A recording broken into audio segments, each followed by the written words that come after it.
Nous partons aujourd'hui sur les pas de La Roche-Jacquelin. Voilà sa statue à Saint-Aubin-de-Bobigné. Et de là, nous partons vers la Durbelière, qui est cet immense mur, regardez, ces immenses communs de 80 mètres de long, avec le portail d'entrée daté de 1621, et aux armes des fondateurs de ce château, Pierre de Meules et René de Rortray. Voilà leurs armes bien gravées dans le mur et la date. Rentrons, voilà la ruine du château. Par contre, les communs sont toujours debout, 80 mètres, là encore, plus ou moins utilisés. Passons le pont pour nous rendre dans les ruines de ce château. Et là, je vous parle de La Roche-Jacquelin, puisque c'était leur propriété depuis 1679. Ils avaient succédé à la famille de Rortray et à cause de l'alliance avec cette demoiselle de Rortray et La Roche-Jacquelin, la Durbelière était passée au La Roche-Jacquelin. C'est là que naquit le 30 août 1772 le fameux Henri. Si je vous parle de ce héros, c'est d'abord parce qu'il a une vie tout à fait exemplaire, mais aussi parce que j'ai une goutte de sang de La Roche-Jacquelin, je descends de sa sœur Constance. On imagine le château avec toute sa grandeur à l'époque, une chapelle et des bâtiments, une famille riche, aisée, qui recevait beaucoup, et c'est là que naquit ce petit bébé Henri. Il vécut là, mais pas longtemps. À l'âge de 10 ans, il partit à l'école royale de Sorèze. Jusqu'à l'âge de 13 ans, 1785, il intègre alors le régiment royal Pologne cavalerie, qui est le régiment que son père a acheté pour lui. C'est comme ça que l'on faisait sous la monarchie. En 1791, il démissionne car il refuse de prêter serment à l'Assemblée constituante, restant royal, et jamais il n'aurait prêté serment à une assemblée. Et donc il rentre alors dans la garde constitutionnelle de Louis XVI, ce qui était très courageux parce qu'on savait qu'on allait vous attraper la moindre faute. Le 10 août 92, il défend le roi, il défend les Tuileries, mais là il s'aperçoit qu'il faut qu'il quitte Paris et il part chez son cousin Louis de Lescure qui a le même âge que lui et qui est parti à Bressuire.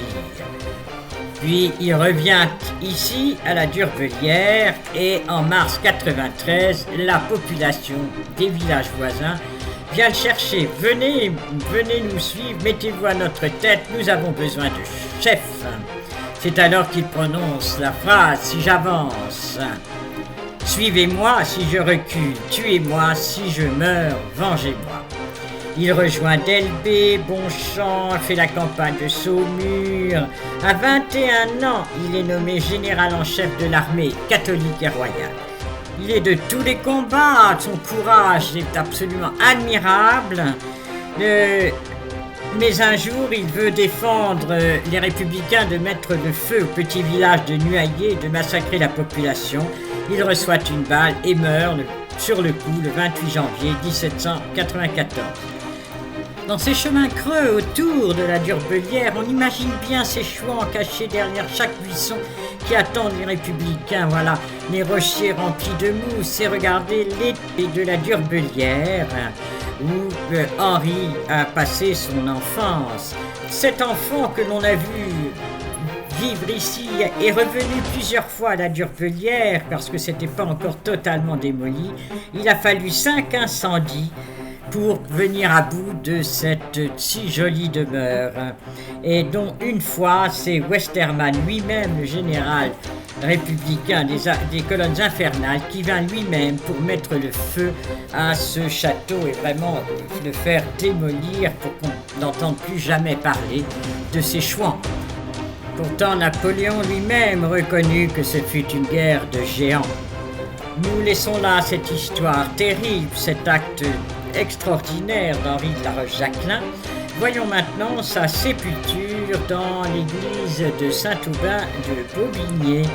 Il fut d'abord enterré à Cholet, puis le 7 mai 1817, il y a eu la translation de ses cendres à Saint-Aubin de Bobigny, 1817. Il est là à côté de ses deux frères, Louis et Auguste de la Roche-Jacquelin, puis avec Lescure qui était son cousin germain, le général, comme lui, général de l'armée catholique et royale, et son épouse, la fameuse Victoire de Denizan. Voilà, vous voyez ce monument en marbre de Carrare, avec ici les armes La Roche-Jacquelin. Les Jacquais, c'était ceux qui faisaient le pèlerinage de Saint-Jacques de Compostelle, d'où les 5 coquilles Saint-Jacques, qui sont vraiment des magnifiques armes. Voilà les portraits des uns et des autres. Là, ils sont couronnés par la gloire de la victoire. Ça, c'est les armes des Lescure. Puis là, c'est Louis. Voilà, Louis de Lescure.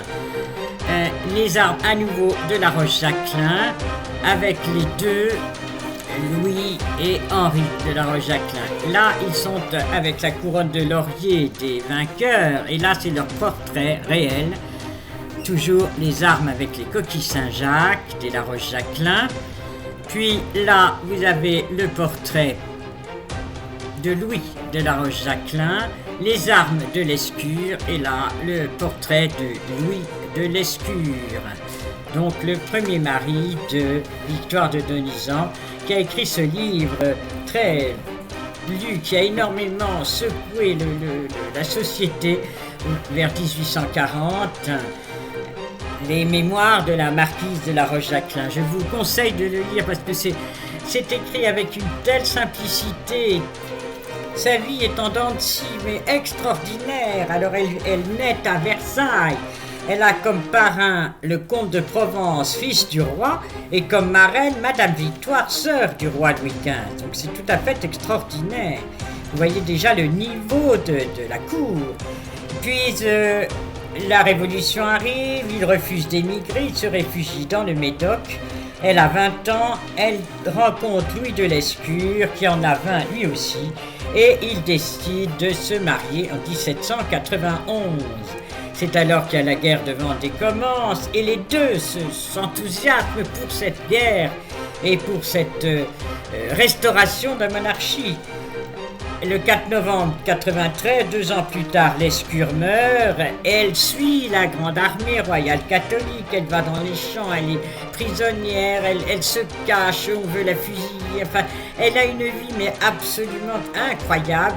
Elle a faim, elle a froid, elle a soif. Enfin, elle a aucun vêtement, elle est en haillons. Puis ensuite, les choses vont mieux. En mars 1802, elle épouse Louis de la Roche-Jacquelin. C'est pourquoi elle intitule ses mémoires « Les mémoires de la marquise de la Roche-Jacquelin ». Mais très vite, elle en est veuve, 3 ou 4 ans après, et ensuite, elle continue à soutenir la monarchie et ne veut pas ni revoir Napoléon, ni suivre tout cela. Non, non, elle est monarchiste et pour elle, c'est la restauration qu'elle souhaite. Mettez avec moi des fleurs à ces héros qui, lorsqu'ils sont partis, savaient très bien qu'ils risquaient leur vie pour Dieu et pour le roi. Je vous dis à bientôt pour une autre belle histoire ou un autre lieu magique. Au revoir.